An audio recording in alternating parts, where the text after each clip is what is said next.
attention Pape Thiam qu'est-ce qu'il va faire dafa mel ni day rey na Pape Thiam dama yaakaar dañ ñu ko na ziar Live Mbacké TV moo koy defaan rek liggéey bu am solo liggéey am solo vraiment ndax bépp activité boo xam ne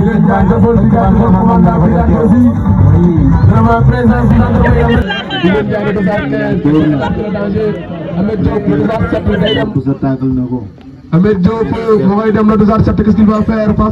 attention le centre repoussé par le désert numéro 2 attention Modou Bousso il n'a pas pris l'information attention Ahmed Diop lu muy def day jox Pek wala waa jox na ko attention le centre Pek qu'est-ce qu'il va faire Pek encore Pek toujours le centre vers Fallou Diagne mais Ngolo Kanté est là il a écarté le danger wala fépp arbitre nee na dara arbitre nee na nga jóg Alaaji Ndiaye arbitre nee na ko arbitre nee na lu tiré noonu arbitre dafa ñëwaat ci ko franc wala mais mu mel ni faute bi si Ngolo Kanté am na mais Alaaji Ndiaye tamit am na arbitre bi ñëwaat na ci ko franc bi si mu Ngolo Kanté bi la ñëwaat défenseur patron la kenn du ko laal mais lu doon bàyyi avantage bi moo ma jaaxal waaye foofu amul avantage da ngay tiré faute bi foofu amul avantage faute moo am noonu en faveur de l'ASC Penc waaw mu mel ni 0 but partout la entre les deux ASC ku fa moo am noonu Abdou Guinée moo koy teg kon ba léegi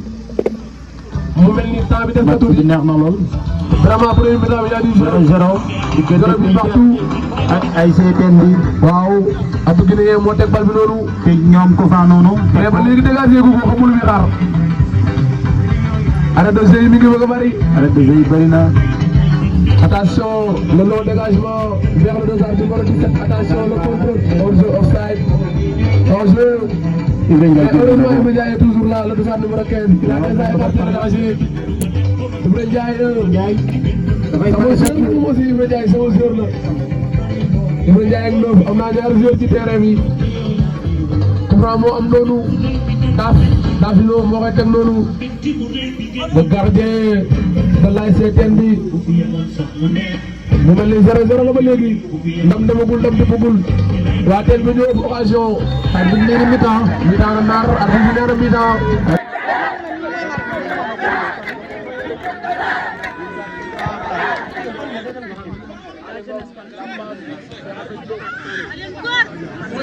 li dafa di loo xam ne daf ñoo marqué bu baax a baax muy activité jeunesse parce que sport dafa bokk ci doomu aadama rawatina nag les jeunes ñuy def activité lucrative boo xam ne dina tax ñuy gën a jubóo nañu gën a góorgóorlu sport bi ak jàmm moo ko tax a jóg que le meilleur gagne moo tax ñu tax a jóg maa ngi gërëm sama délégation bii ma àndal à la tête Gaston suñu quartier bi ma jóge quartier bi dama fa nekkoon ak ñoom nekk ko rafet ma jóge fa wàcce ko bi tant ne duñ ma bàyyi te ba tey jii nii noonu lu ma soxla wala lu ma xew la war match na foofu lay yem ma ñëw minat bi waa minat bi ma doo ko daal kon nag tey man aw ma fi sens interne tey képp mu bëgg jeunesse bi nag moom rawatina ñu parce que samay xale dañoo nekkoon fii ak ba tey continuer nekk fii ak mais amul seen activité boo xam ne ci sëñ Samb ak sunu doom Baara Diop dafa nekk vraiment bu organisé ce tournoi de qualité amuñu ci lu ñuy def lu dul félicité monsieur Baara Diop ñu ngi lay félicité bu baax a baax sunu doom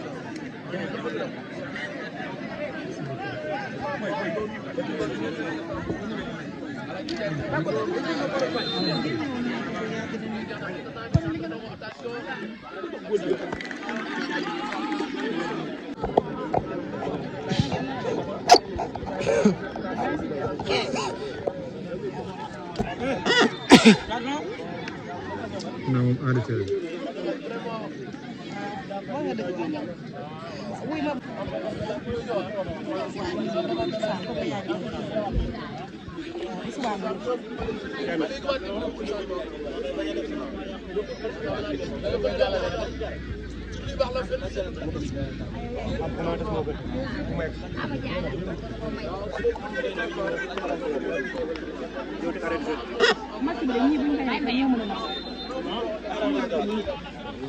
ñu mën a match bi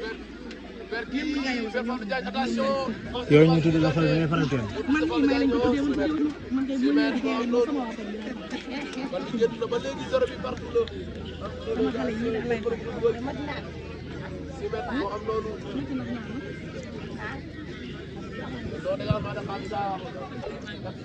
Siri defe naa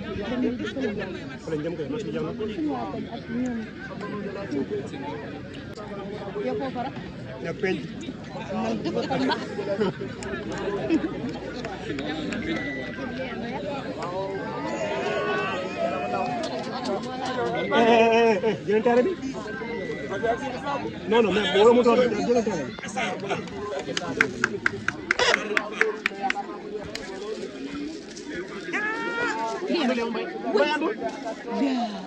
jëlal mu yéen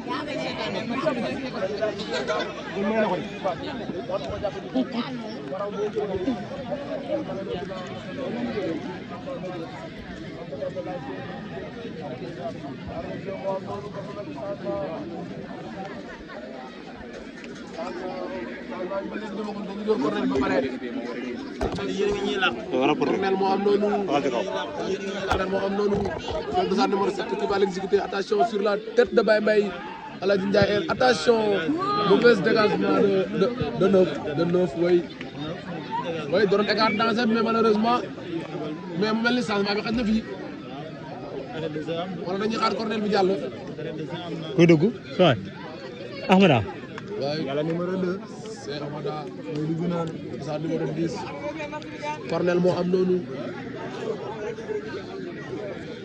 noonu Kambel moom moo ko teg Aliou Sarr la dossard numéro 5 de l'ASC Penty kon mu mel ni Cornel la arbitre bi soufflé na nee na ko na dóor mu gaaw tuuti parce que temps bi la ci des bëreetul dóor na ko il a bien dosé sur la tête de Aliou Touré. Attention Aliou Touré jeex na waaw waxoon naa la du dugg vraiment. Taïf Mbacke TV yëgle ak yeete mooy suñu yitte yi. Actualité, religion, people, politique, faits divers, sport lépp la ñuy jàllale ci lu wóor abonnel fii dara dootu la ci raw.